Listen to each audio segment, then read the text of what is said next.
morning's docket is Farrell versus Farrell.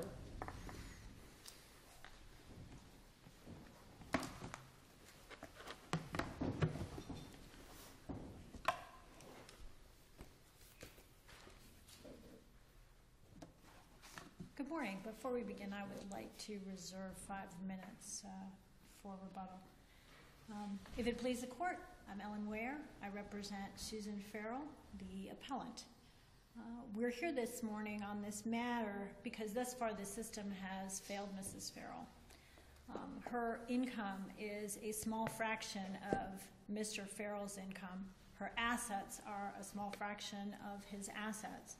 She successfully defended against a post-judgment motion and has incurred vast amounts of fees simply trying to obtain an award of entitlement to her fees.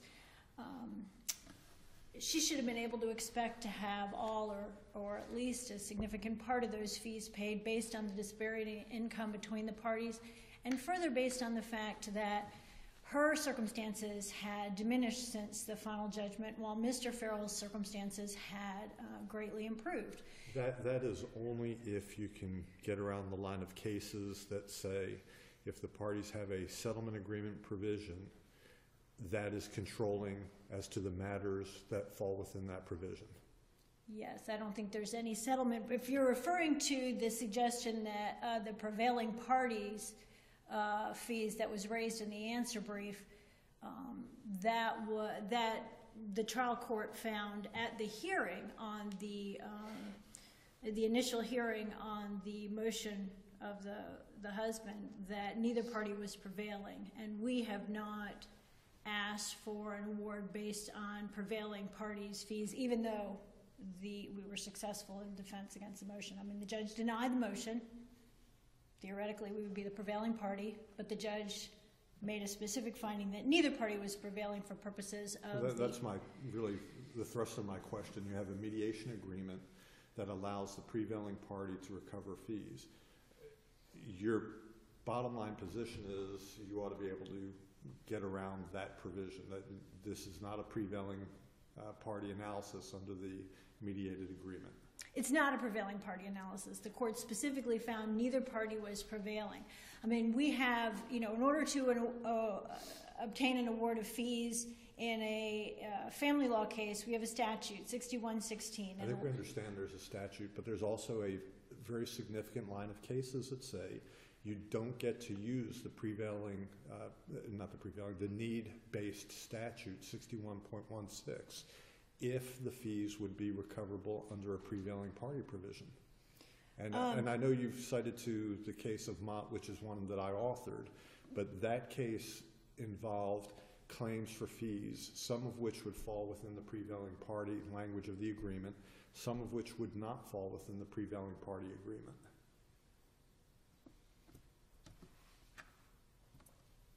And that's why there's a reference in that case. That's why there's a reference in that case to the potential for recovery under either the agreement or the statute. Certain ones would have been recoverable under the agreement under a prevailing party standard.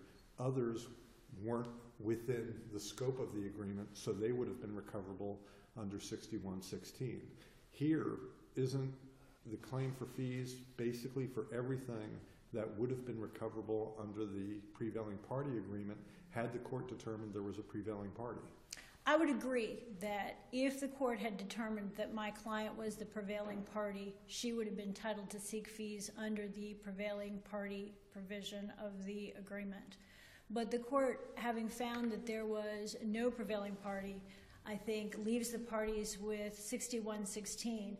And let me point out, and I didn't raise this because I think the case law does not suggest that the prevailing party provision becomes exclusive when it's in an agreement, or exclusive in any matter where there could theoretically have been a prevailing party. The case of Appellate versus Appellate, and there are 4 or 5 cases that were cited in opposing counsel's brief, says, in cases involving a marital settlement agreement with a prevailing party provision, Section 6116 cannot be used as a basis for an award of attorney's fees.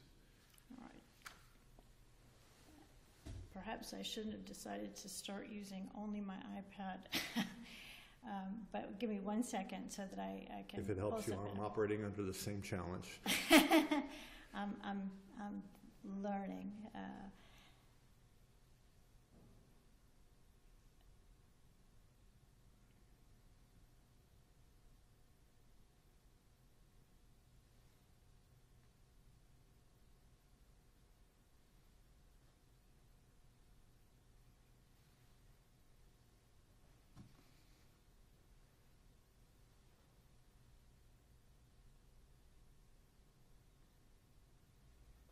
Okay, and what I'm looking at is my reply brief, because I knew that I had addressed all of those cases.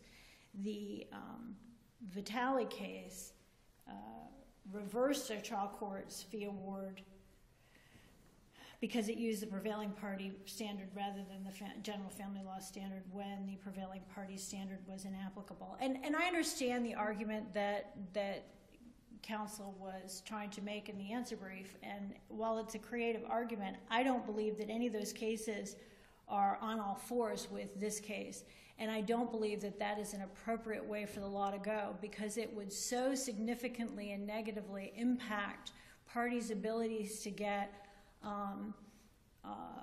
fees when they have a prevailing party clause, which many parties do. If you have a prevailing parties clause and the court decides there is no prevailing party, the public policy reasons for the attorney's fees statute don't go away. Each of the parties deserves to have representation, and many parties have put in their how do you get around then the restriction on impairment of contracts? If the parties agree to contract their right, to agree to a contractual provision to address their rights for fees, how do you get past that to go back to a statute that they've contracted out of? Well, I think that the impairment of contract would be if you are inserting into the prevailing party clause a waiver that's not explicit.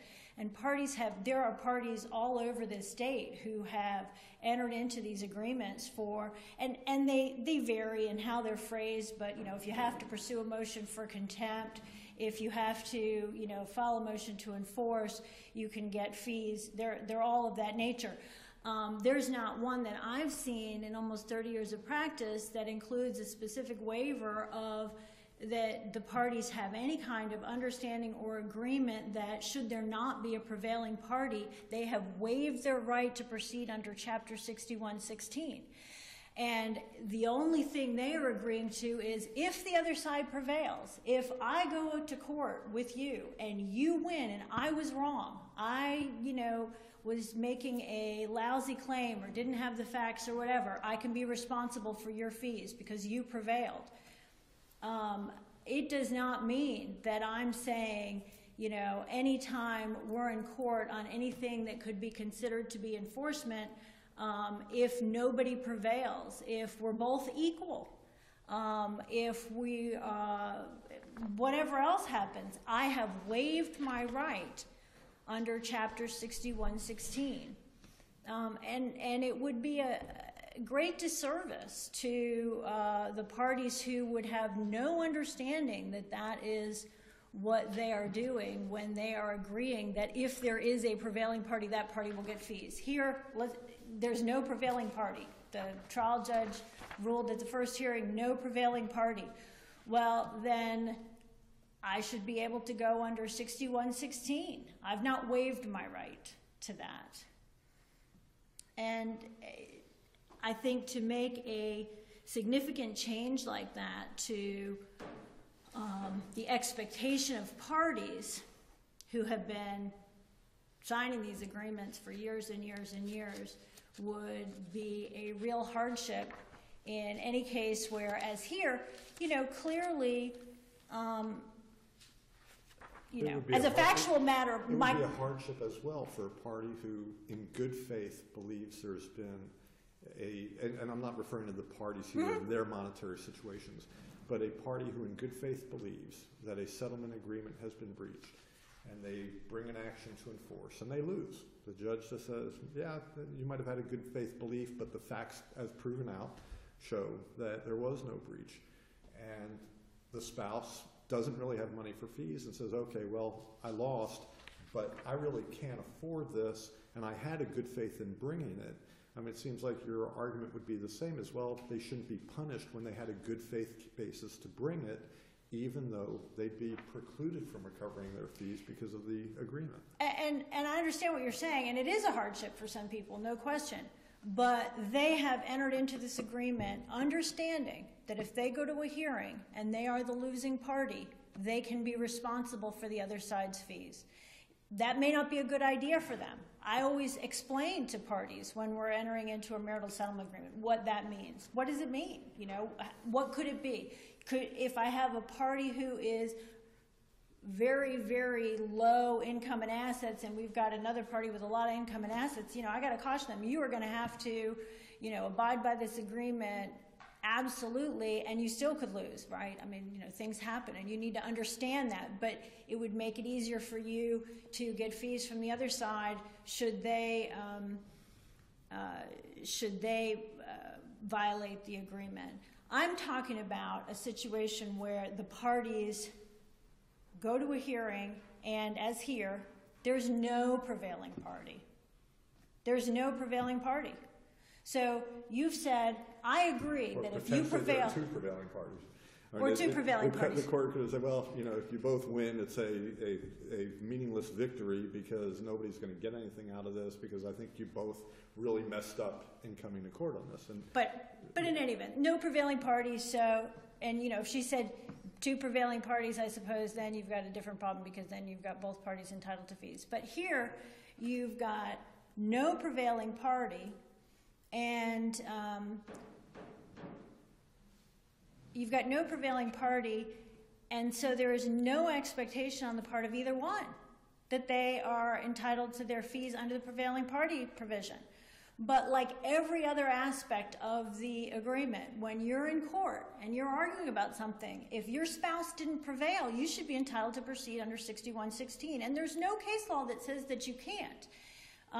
It says that if the if one of the parties had been prevailing, it would be a different story. We don't have a prevailing party. But I think that to think about what's really going on here in terms of, you know, policy considerations is significant. We have a judge who ruled against the husband. You lose, you know, you can't proceed on this enforcement motion, whatever. But I'm going to find neither party's prevailing. And, you know, you think to yourself, why would a trial judge do that? I don't know, to discourage people from coming back to court, to make both parties feel like they shouldn't be arguing about things for whatever reason. But it makes it impossible. If you say then, by merely making that statement, even though we have a prevailing party, that prevents the party who is the impoverished party from pursuing her fees, you really have an effect on what happens. The interesting thing is, at least in some respects, what the court said at the hearing seems to suggest that he really felt the husband had a basis to bring the claim, because he says to say that, as to the mom, to say that your kid needs 2 days to prepare to travel and 2 days to come home and enjoy their gifts before they go to dad's house is offensive to me. 2 days to come home and enjoy their gifts, please. And I suppose he said it with more sarcasm than I'm able to muster.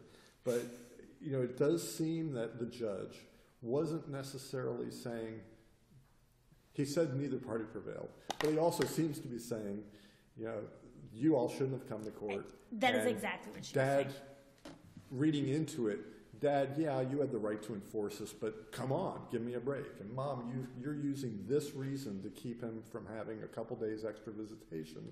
Come on, you got to be kidding me. So it's hard to read this and conclude that Mom really prevailed. And what's interesting is, because I handled this case below, and as we walked out of the hearing, my client was very unhappy about the things the judge had said because we didn't put on our case.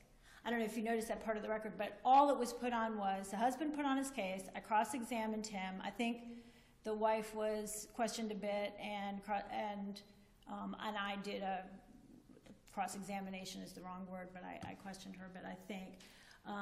But we didn't put on our case.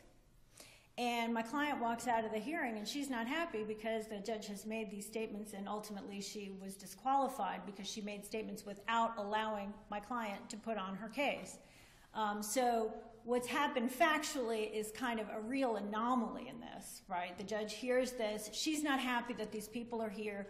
She punishes them maybe by saying nobody's the prevailing party. She makes statements about both of the parties. But the wife won, in the sense that, as I said to my client as we walked out of the hearing, he didn't prevail. He was asking for things in this motion. He didn't get them. The judge didn't find that he prevailed. And the judge disqualified herself, and we moved on to do the only thing left to do, which is the fee portion. And interestingly enough, the issue about the waiver of the fees wasn't raised, and so we incurred then thousands and thousands of dollars just trying to address the entitlement issue, which should have been crystal clear. I mean, this is to give you the heads up, you're actually past your 15 minutes, but if you want to reserve the 5, or if you want to keep going, it's up to you. I want to just, and I see where you're going, and I understand your concern. I want to say just one thing I don't want to forget to mention. Clearly this was entry of a verbatim order and contrary to the law. Clearly the judge used a very wrong standard for the analysis of the expert witness's testimony, as well as the need and ability to pay, the entitlement. But of course none of that matters if the court finds that because there was a prevailing party clause, my client does not have the ability to seek her fees under 6116, and I would just suggest to the court that there is a public policy reason, a contract reason, because there's absolutely no statement in the prevailing party clause that suggests that if there's no prevailing party, you've waived your right. So thank you. Thank you, counsel. May it please the court, I'm Elizabeth Wheeler. I'm here today on behalf of Mark Farrell, the appellee. In light of this court's questioning of opposing counsel, which really has honed the focus of this analysis like a laser, I want to make just a few brief remarks in response to that. The prevailing party attorney fee provision was selected by these parties contractually. They had attorneys. It is clear that under the cases cited in the brief that when that is operating, when you clearly have simply an enforcement action and prevailing party fees selected by contract to govern awards of fees in enforcement litigation, 61.16 does not apply. That's simply the case. Now, interestingly, in Mott, Judge Silverman suggested that perhaps a court needs to determine who has prevailed. The statement is, under a prevailing party attorney's fee provision, the trial court must determine which party prevailed on the significant issues that were tried before the court. If opposing counsel were concerned about this, she should have appealed that ruling to say, wait, there should be some prevailing party given the outcome of this hearing. That did not happen. So in the reply brief, when we hear the argument, well, the prevailing party fee provision is not applicable because it does not apply because we found no prevailing party, that is not truly the correct analysis. This case squarely falls within the parameters of that provision as outlined in the mediation agreement. If in fact we are correct that the prevailing party fee provision preempts section 61.16 for any purpose, then obviously we don't get to the issues of who drafted the order, what the order looks like, what the legal analysis is in that order, because that has no relevance to the question. I would like to address that briefly. The reason our order is not, we believe, the same thing as all the other orders cited by opposing counsel is that clearly trial counsel worked from what opposing counsel has called an independently drafted reversed order, the order that Judge Teshi came up with prematurely, which was the subject of the first appeal. And as you compare that order, which was clearly Judge Teshi's independent instrument, versus the order that's being challenged here, you'll see that we didn't have trial counsel putting in trial counsel's views. We had trial counsel updating a model that Judge Teshi herself had come up with. The outcome didn't change because the factual reality had not changed. We are debating $35,000 in fees now for a matter which Judge Teshi determined, based on the expert testimony of the husband's fee witness, should have been resolved for $5,000 of fees at most. Your Honors, I would thank you for your attention. Thank you. Ms. Ware? I don't want to forget to mention that this matter, in addition to and I just went back and looked at the Vitale case again, and I think I'm correct in my reply brief in stating that, none of those cases is addressing a situation like this. It's not addressing a situation where a judge has specifically found there's no prevailing party, so there's nobody to say, this is the provision that we're getting the fees under. In addition, this was not raised on the first appeal. I mean, this came up on appeal before. It could have been raised on the first appeal. It was not. And that's significant for this reason. My client has now incurred substantial additional fees. So we came up on appeal once before. We came up on appeal by an order entered by Judge Teshi, the independently, what I described as the independently determined or the independently written fee order denying fees.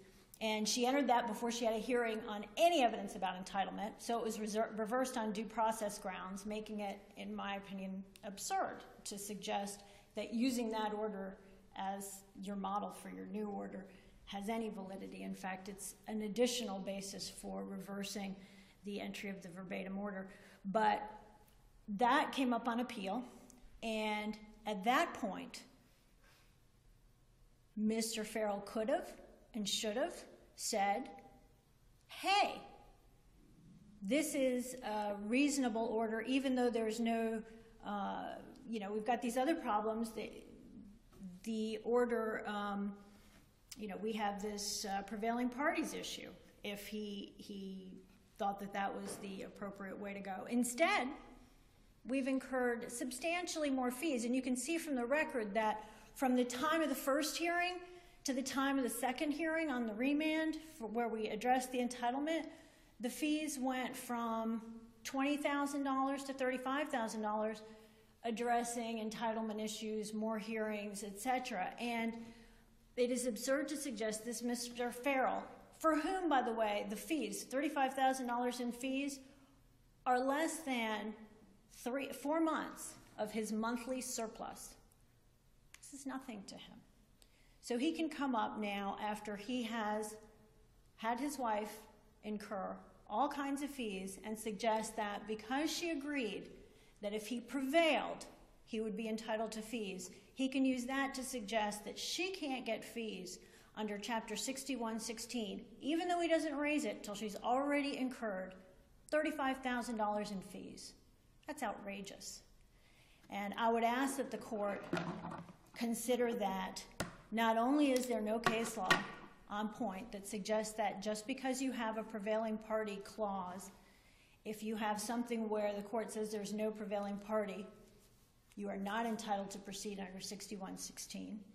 It would be a failure of public policy to find that because you have entered into an agreement that should your spouse prevail, you could be required to pay their fees, or should you prevail, they will be required to pay your fees. Where there's no prevailing party, you have unknowingly, by signing this prevailing party provision, waived your right to proceed under 6116. And I would ask the court to reverse this, send it back to the court, send it back to the trial court with instructions this time about what the standard is for entitlement, what the standard is for reasonable fees, because although we didn't get to it, those are significant errors in the order. Thank you. Thank you, counsel. That concludes the docket for this session. We are adjourned.